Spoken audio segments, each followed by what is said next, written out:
Hey everybody, Lori Spencer here. Welcome back to the dark side of RFK Jr. This is episode 12 now that we're up to. We are reading Jerry Oppenheimer's incredible book, RFK Jr., Robert F. Kennedy Jr., and the Dark Side of the Dream. So we left off in the previous episode in chapter 25.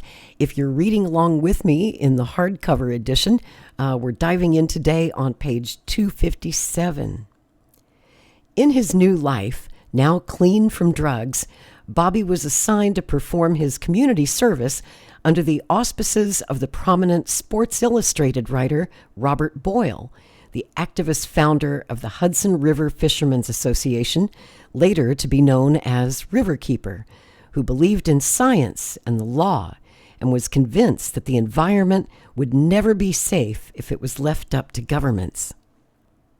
In his book, The Riverkeepers, Bobby Kennedy asserted that he had fallen in love with the Hudson after he had read Boyle's classic, The Hudson River, A Natural and Unnatural History.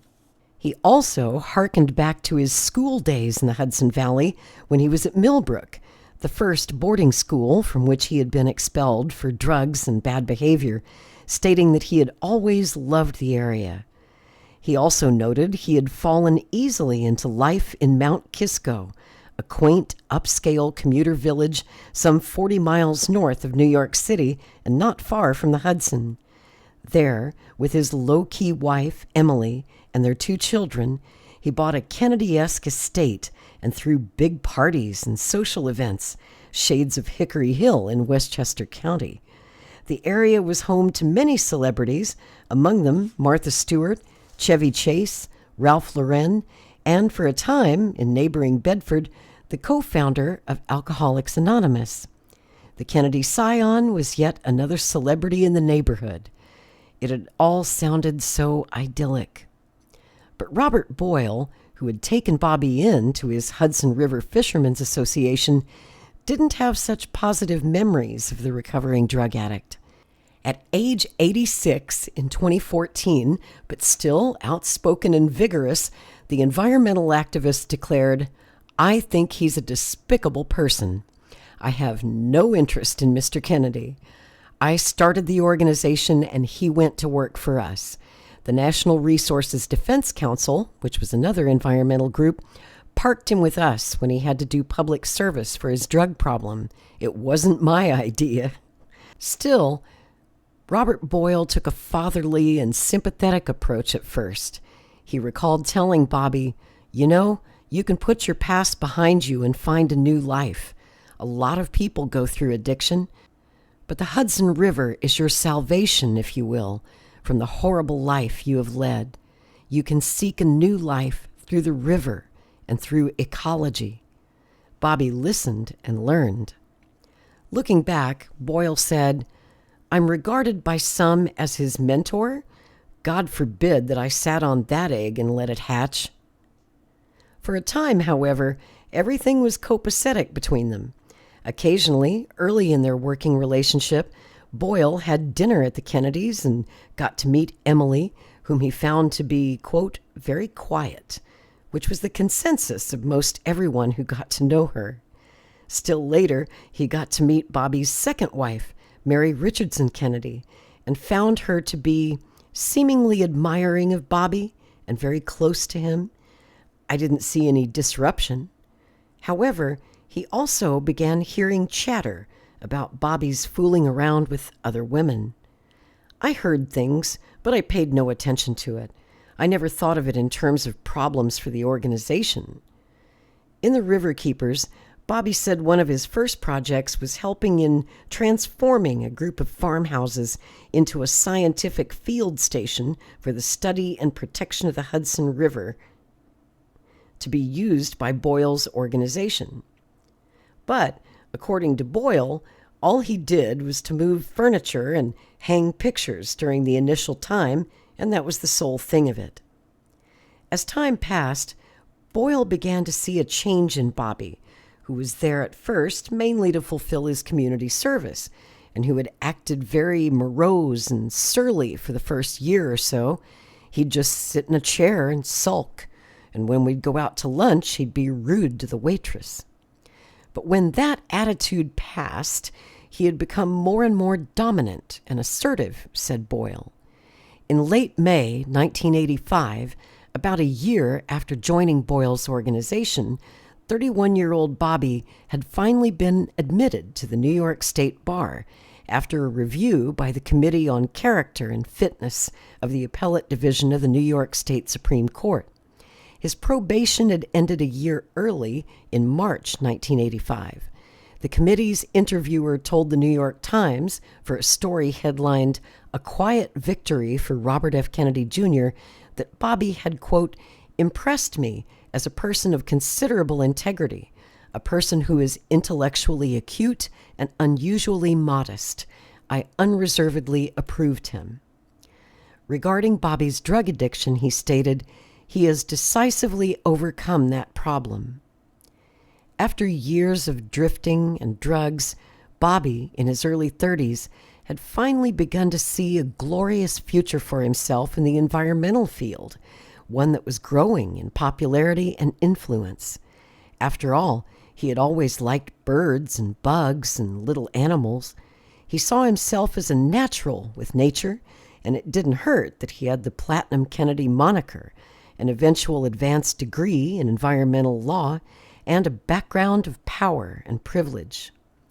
He actually took over the organization, Boyle said. He had put his clique or claque on the board of directors. The people he had come in were just fans of his, a mix of bold-faced society and Hollywood names, from the heiress Anne Hurst to the actress Lorraine Bracco and the actor Alec Baldwin, among others. It was this whole cult of his celebrity name, he said. I remember one time at the Kennedys seeing guys who must have been in their 70s jumping up and down like Bobby Soxers seeing Frank Sinatra, but to see Kennedy, and they were yelling, "Bobby, Bobby." It was crazy, he said. Once it became clear that Bobby was going to rule the organization that Boyle had founded, and eventually did take control, Boyle turned in his resignation. He said, quote, "I resigned because I wouldn't even want to be close to him. He's an appalling man. He's a despicable person, period." The dispute with Bobby, one of several that led to Boyle's resignation in June of 2000, one that shocked the environmental community, was ignited when Bobby, without Boyle's authorization, hired a man by the name of William Wegner in the position of staff scientist. In hiring Wegner, Bobby had described him as an environmental activist and a devoted conservationist, but Boyle knew differently.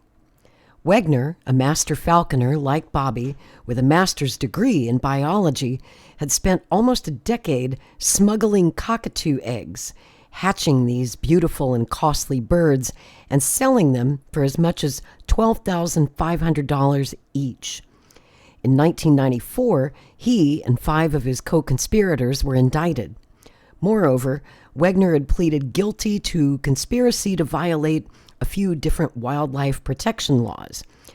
He had also pleaded to tax fraud and was found to have obstructed justice by lying at a trial of one of those in the smuggling ring with him.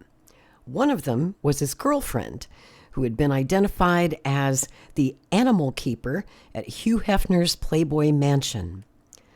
Boyle was aware that Wegner had gone to prison for his crimes. He had served a little over 3 years of a 5-year sentence and had been fined $10,000. But, according to Boyle, Bobby had mentioned none of these details when he made the unilateral decision to hire Wegner. When Boyle learned about the hiring from the Riverkeeper's acting executive director, he demanded to see Wegner's resume. As he suspected, there was not a thing about prison on it. None of that was in the resume. It simply said that he had been a sanitary technician at a Federal Bureau of Prisons facility in California, without saying that he was an inmate. Wegner had been released from prison in August 1999 and hired by Bobby shortly thereafter. Bobby would later defend the hire by asserting that it was no different than his being brought into the Riverkeeper with a record for his heroin possession arrest. But there was a difference. Wegner had been involved in an environmental crime. Boyle had first learned about Wegner's smuggling operation some years earlier from another associate of Bobby's, one Thomas J.V. Cullen III, who, according to court records, was New York's acknowledged expert on birds of prey and an internationally known and respected falconer. According to Boyle, Bobby had gotten his master falconer's license under the mentorship of Tom Cullen. Bobby boasted about it, and so did Cullen. Cullen once told me he'd walk through hell for Bobby. Tom Cullen was a brilliant falconer, a brilliant man with birds, and was a pal of Wegner's. And, like Wegner, Cullen had his own problems with the law. But before he got into trouble regarding the illegal importation of rare birds, he had been hired by the city of New York at $53,000 a year to lure bald eagles back to a Manhattan park. He was quite a colorful character who had once described himself as looking like a Cooper's hawk because of his reddish blonde hair, his beard, and the shape of his nose. Cullen, the grandson of a one-time Orange County, New York Democratic leader, had once appeared on the CBS TV program The Early Show with Betsy, a bald eagle. The bird had been leased just for the program. But not long after, according to the New York Times, Cullen contacted the bird's owner to inform him that it had died, and a subsequent autopsy determined the cause was dehydration. Cullen later claimed that he had been giving it water, but it had died because of a then-current heat wave in the Northeast. However, the pathologist claimed the bird had not received proper care. In another case in New Jersey, when an eaglet was found near death, Cullen reportedly told the Fish and Game investigator, quote, "I don't like eagles. They have an attitude." The Riverkeeper president and founder, Bob Boyle, had first gotten to know Cullen in the mid-1980s when he spent 2 months profiling him for a major story in Sports Illustrated. Cullen had the largest collection of birds of prey in the United States and maybe the world, Boyle said. His home in Goshen, New York, looked like it was out of Charles Addams with all these birds of prey tethered on the lawn. I had a Life magazine photographer working with me, and he took fantastic pictures of fantastic birds. One of those birds could take down a Doberman Pinscher. Boyle's Sports Illustrated piece had been laid out for a whopping 18 pages in Sports Illustrated's big Super Bowl issue. But then he got a call from the story's fact-checker. There was a problem, she told Boyle.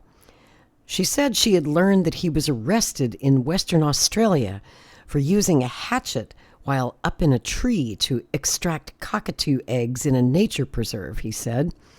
While interviewing Cullen, Boyle said he had routinely asked him whether he had ever gotten into any trouble, and Cullen said he hadn't.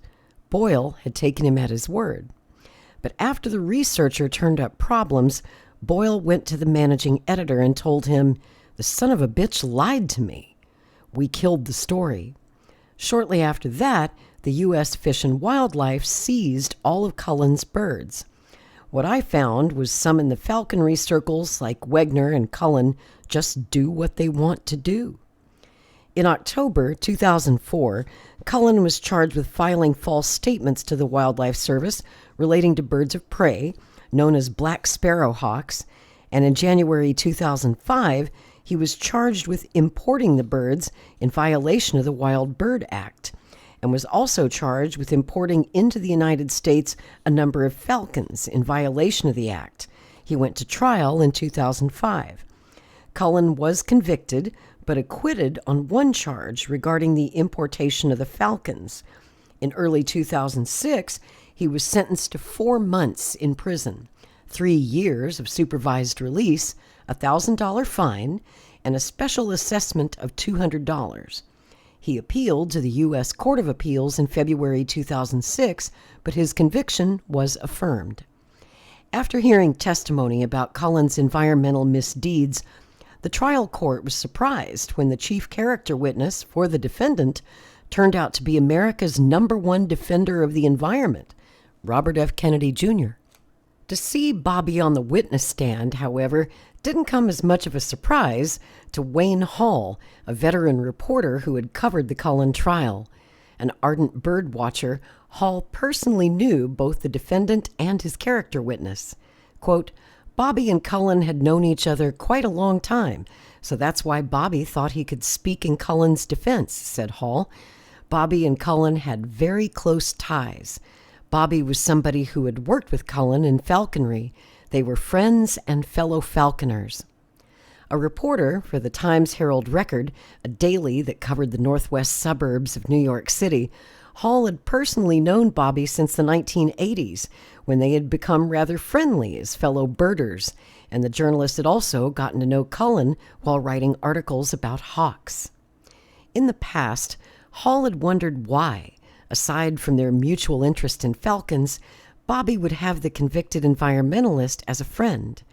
And he had concluded that, like a lot of the wealthy preppies he had attended school with at Manhattan's elite Trinity School and later at Columbia, who liked to slum, Bobby would, quote, want to hang out with the rough and tumble kind. I suppose it was a little thrilling or kind of daring. He may have felt that, yes, this guy Cullen's a criminal, but at the same time, he's helping out a little bit with the environment, so maybe I can straighten him out.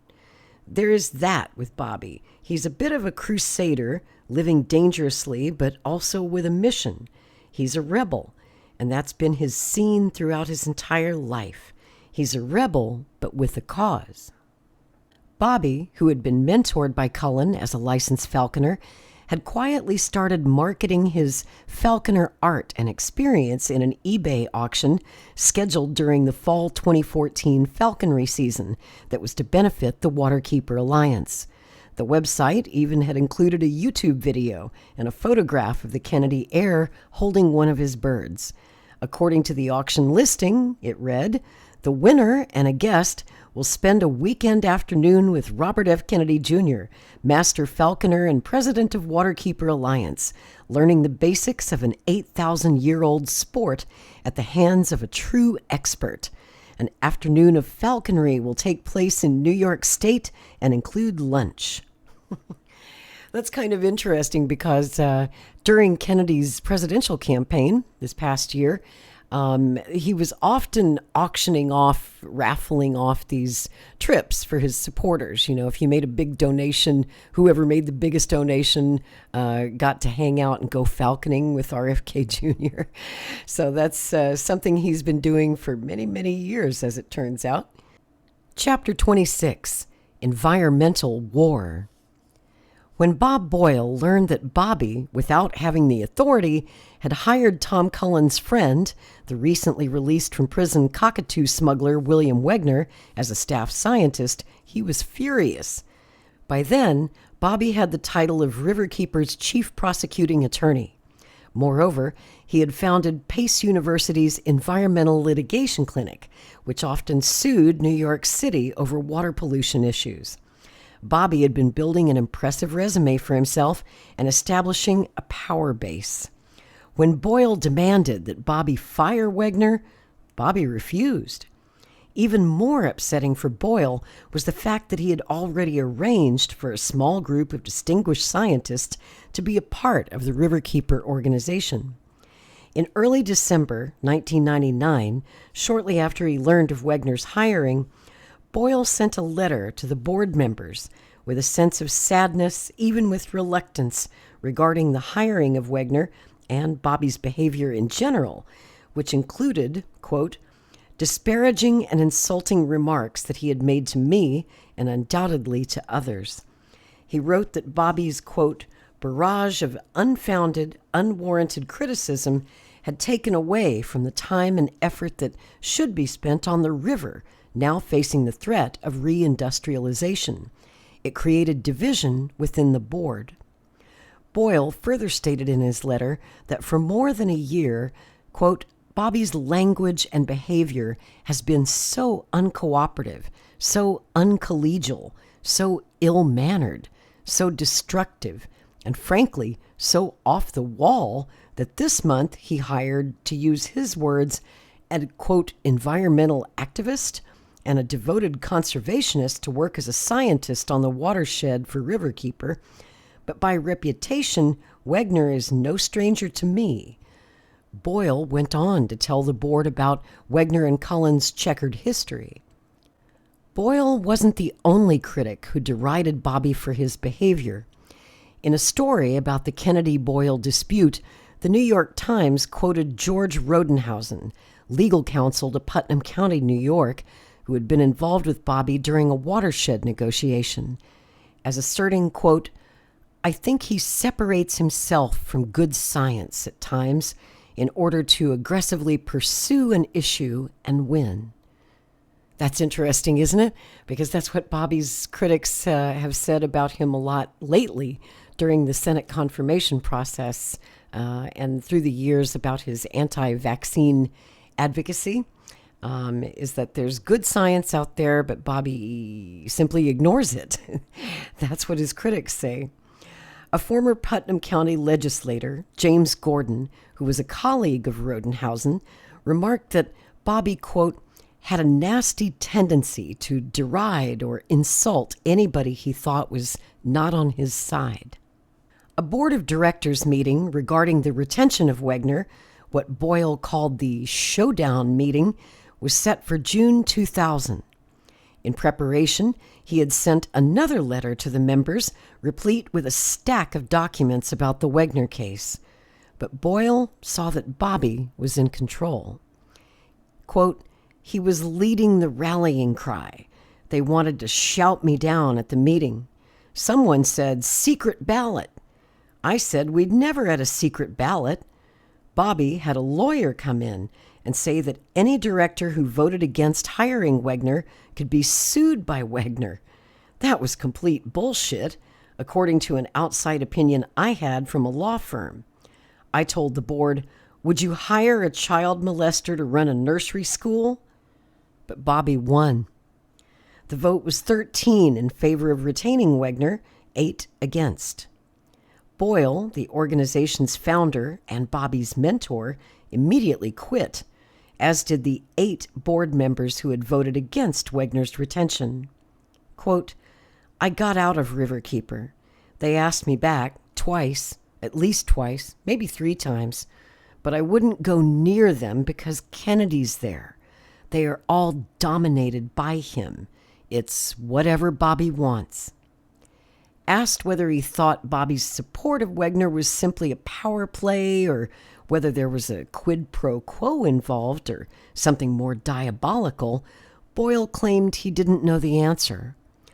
"I'm not God, and I cannot look into Bobby Kennedy's soul or his mind," he said. "How much Bobby was involved with them, I have no idea. But I think of Bobby, Wegner, and Cullen as birds of a feather. They hang together." Bobby's support of Wegner and the confrontation with Boyle that ensued had weighed for years on a number of people in the environmental movement. It came up again in April 2007, for instance, when Bobby gave a speech before a crowd of some 1,000 at the Center for the Performing Arts in Lincoln, Nebraska. He was there to blast the Bush administration, declaring, quote, "Most insidiously, they have put polluters in charge of virtually all the agencies that are supposed to protect the rest of us from pollution." He also attacked the media, which he maintained was controlled by corporations, beginning with the repeal in the late 1980s of the Federal Communications Commission regulation known as the Fairness Doctrine. Quote, "You couldn't have Fox News under the Fairness Doctrine," he declared. For his speech, Bobby was billed as the superhero who had cleaned up the Hudson River. But during a question and answer session, Pete Silverstein, who had served as a member of Bob Boyle's Hudson River Fishermen's Association, brought up the Wegner matter and asked Bobby why he had hired him. Bobby's quick response was, William Wegner was a brilliant scientist who did something wrong. But later, Bobby claimed, he did valuable work. The event was covered by the Lawrence Journal-World newspaper, and after the speech, the paper's reporter asked Silverstein to elaborate. he declared, quote, Bobby Kennedy hiring Bill Wagner as an environmental scientist, as a riverkeeper, was just like Dick Cheney contracting with Halliburton for the reconstruction of Iraq. It was the same kind of cronyism. Besides the Wagner issue, there was another situation that had angered Boyle. It involved a proposal by Bobby to start a bottled water company to be part of Riverkeeper. Boyle was opposed, telling Bobby, "We're in the business of protecting public water supplies, not marketing boutique water." While Boyle was against the idea, he was still willing to consider it. Noting that he was an environmentalist and not a businessman, he instructed Bobby to send a detailed written proposal to the 5 members on the Riverkeeper board, who were highly respected business people and could make a more educated judgment regarding the viability of the idea or lack thereof. I said to Bobby, quote, "I want the proposal in black and white and in very specific terms, and I want you to send it to them and them alone," Boyle recalled. What he did was to send it out to all of the board members, not to just those 5. And he told them, "Bob Boyle told me to send this to you." And Bobby did it quickly by express mail before I could find out. When he did learn of the wide distribution of the proposal, Boyle was livid. I called him on that. Then he apologized, but when I spoke to him the next day, he denied that he had ever apologized. He didn't follow what I said should have been done. In the confrontation, Boyle asked Bobby why he had disobeyed him, and Bobby's response, according to Boyle, was, "I was pissed off." Boyle then told him that if he ever did that sort of thing again, "You are gone," he said. "Am I fired now?" Bobby retorted. "No, not right now," Boyle said. "I came to not trust him," continued Boyle, speaking in 2014. "I don't say that about many people that I've met in the environmental movement, but I absolutely did not and do not trust him. He shoots from the hip. Anything that comes into Bobby's fevered mind becomes a fact. Lunacy can enter into it, and it becomes complete denial. Black is white. No, it isn't. Or it is. Whatever comes into his mind becomes the truth." Still, Bobby played nice in public. Boyle recalled attending a library function in the Hudson Valley where Bobby lauded him for his Hudson River book and his environmental work, declaring, "If I had to be on a desert island with anyone but my wife, it would be Bob Boyle." In the audience, Boyle, who had served in the Marines and had a salty way of speaking, whispered to the person next to him, "And I'd have a big cork up my ass." Bobby never dropped the boutique bottled water idea, and in 1999, he, along with his longtime friend from law school, Chris Bartle, and John Hoving, another friend who had been an executive at Tiffany and Company, founded Keeper Springs, natural spring water. According to Bobby, he had approached Bartle in 1998 and asked him what they could do to raise money and awareness for the work the Hudson Riverkeeper and water keepers all over the country are doing. And out of the conversation came Keeper Springs, which they said was inspired by Paul Newman's food company, Newman's Own. According to the founders, the company was chartered to give 100% of the profits to the Waterkeeper Alliance. Still, the business came under attack by environmentalists. Kennedy's idea of selling bottled water and donating all profits after expenses to environmental causes is contradictory on the face of it, declared the environmentalist and writer Anthony Henry Smith in a 2012 essay entitled "Bottled Greenwash." He went on to assert, quote, "Bottled water does more damage to the biotic and physical environment than the so-called profits could possibly mitigate." In a 2007 interview, Bartle, a lawyer, revealed that early on, quote, "We lost money, but we adjusted our business model and gradually built a customer base." He claimed he put in as much of 20% of his work time running this business for no salary, and that he'd come close to throwing in the towel several times out of frustration. Bobby said he helped the company where I can, and my name sometimes opens doors. His last name, according to Boyle, is the main reason Bobby became so prominent, powerful, and successful in the environmental field. Quote, "In fact, he doesn't even have to proclaim his last name," the Riverkeeper founder said. "The media does it because his name is Kennedy. The reason for his success is Kennedy, Kennedy, Kennedy." The power of the Kennedy name, as it related to RFK's namesake, was underscored when Bobby was asked to give a talk about the Chesapeake Bay. Apparently knowing little or nothing about the subject, he called Boyle while on his way to the speaking engagement and asked him for anything and everything he knew about the waterway so he could use it in his presentation.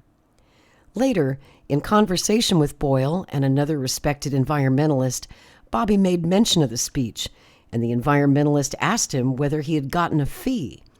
When Bobby responded that he had received a cool $5,000 for an hour of his time, with information he had gotten at the last minute from Boyle, the environmentalist was astounded and said that maybe he should be doing the same. Bobby's quick response was, "But you don't have the right last name." In his 2014 interview with this author, Jerry Oppenheimer, Boyle, still sour about his relationship with the Kennedy heir, guessed that Bobby's environmentalism, quote, "had to be part of an act." But Bobby claimed he had always been an environmentalist of sorts from the time I was very little.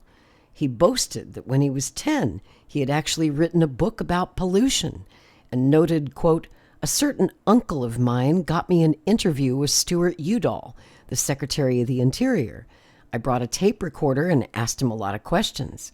He also maintained, "I've always respected Bob Boyle, and I always will. We fished together for stripers and black bass. His book did make me fall in love with the river. One of the things that did, anyway." Bobby had never discussed with Boyle that he and John Cronin had planned to write a book called The Riverkeepers. He learned about the secret project only by chance during a phone call with John Cronin, who had called him desperately seeking a $5,000 infusion of cash to pay the staff in the morning. Boyle recalls being confounded by the request for money. "I said, wait a minute. I said, what happened to the $100,000 we set aside for the initial endowment?" And he said, "We spent it." I said, "You spent the fucking money? What's going on?" We talked, and I told him he'd get the money in the morning, but that I wanted to go into the financial situation with him. Boyle has never forgotten what happened next. I asked him what else was new, and he said, "Bobby and I are going to be doing a book." I said, "Oh, really? What about?" He said, "The Riverkeepers." They hadn't said anything to me about it, and I immediately thought, if it's intellectual property, it's mine. So I said, "Who's going to publish it?" And he said, "Scribner." Boyle, who had been a top magazine writer, journalist, and author for years, and was well versed in the publishing game, asked whether they had gotten any kind of advance. He recalled Cronin hemming and hawing before he said, $400,000. Boyle was stunned. I said, $400,000 fucking dollars? You're telling this to me now for the first time, and at the end of this conversation, when you're asking me for $5,000 to make the payroll, and you guys are getting $400,000 for a fucking book? A week or two later, he went to a meeting of the Riverkeeper Board of Directors and brought up the planned Kennedy Cronin book and recommended that something be done about it. But one of the directors, whose judgment Boyle respected, said, "Let's let it pass. Let's not go to war over this." Boyle reluctantly agreed, which was a mistake on my part. He still believed, years later, I should have canned Cronin right then and there. Like Bobby's Judge Frank Johnson biography, which was panned by the New York Times, The Riverkeepers also received a negative review from the Gray Lady, despite the glowing foreword in the paperback edition by Vice President Al Gore, who called the book, quote, the kind of personal account America needs to hear more often. While the Al Gore blurb was used on the cover as a selling point, Bobby later turned on Al Gore and accused him of bailing out on the environment in the 2000 presidential election. The Times Review took exception to Bobby's out-of-place personal notes, and it pointed to some embarrassing moments, such as when he wrote that his love of nature was inspired in part by his Costa Rican nanny reading to him heavily accented versions of Brer Rabbit and Uncle Remus. The reviewer, James Gorman, then the Times deputy science editor, stated that parts of Bobby's story were, quote, difficult to read with a straight face, and pointed out that he had made some erroneous assertions, such as claiming that DDT had eradicated certain birds north of the Mason-Dixon line.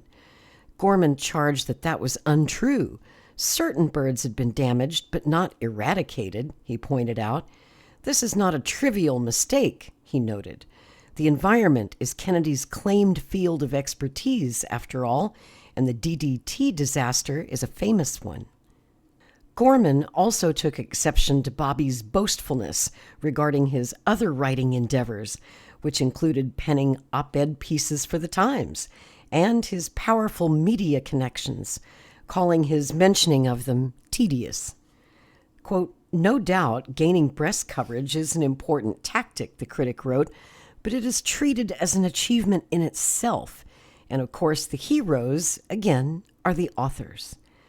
To promote the book, Bobby even made an appearance on The Late Show with David Letterman. As one of the New York tabloids noted at the time, he's going where no Kennedy has gone before. While no one else in Bobby's family was ever known to have become involved with the Hudson Riverkeeper, there were instances of familial favoritism that ignited criticism within the environmentalist community.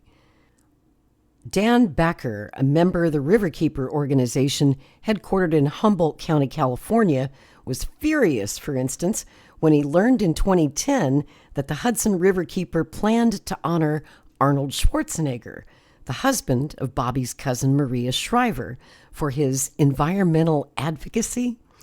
The award was to be presented to Schwarzenegger at the Hudson Riverkeeper's annual Fisherman's Ball on Bobby's beloved Hudson River at Pier 60 in Manhattan.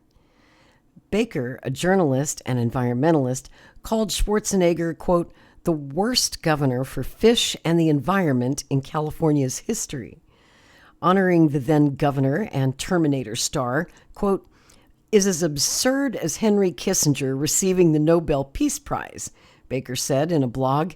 In fact, it's akin to giving Pol Pot an award for his human rights record. I am livid over this move by the Hudson Riverkeeper to honor a guy that makes former California governors Gray Davis and Pete Wilson look like veritable John Muirs in comparison. Baker had written a number of articles about what he described as Schwarzenegger's crimes against fish and the environment. He declared that the Riverkeeper must be condemned for honoring Schwarzenegger, quote, who had presided over the unprecedented collapse of Central Valley salmon and other California fish populations. Writing in the investigative journalism publication Counterpunch, Baker declared, quote, I suspect that Schwarzenegger may be receiving the award because of his close relationship to Robert F. Kennedy Jr. and other Kennedy family members through his marriage to Maria Shriver. However, honoring Schwarzenegger when he is the worst enemy of fishery restoration in California provides green cover for the governor's attack on Central Valley salmon and the Delta ecosystem. Baker quoted Schwarzenegger as telling the Fox News star Sean Hannity, we got to stop putting the interests of the salmon and smelt above the interests of people. Interesting he brought up the smelt because recently in the news, after the big wildfires out there in Los Angeles, President Trump made a big deal out of embarrassing Governor Gavin Newsom for prioritizing saving the smelt over getting water to the people of Los Angeles. Where was I? He called Schwarzenegger the fish terminator and said that if Bobby's organization has any integrity, it should withdraw the invitation and honor and apologize to fishermen everywhere. The event went on as planned. As a Riverkeeper member later asserted, nobody kicks Bobby Kennedy Jr. around or tells him what to do. It's the other way around. And I think that's a good place to stop. In the next episode, we will talk about the divorce from Emily Black and the marriage to Mary Richardson Kennedy. And boy, was that a big mess. So we'll see you next time on the dark side of RFK Jr. Until then, take care. I'm Lori Spencer.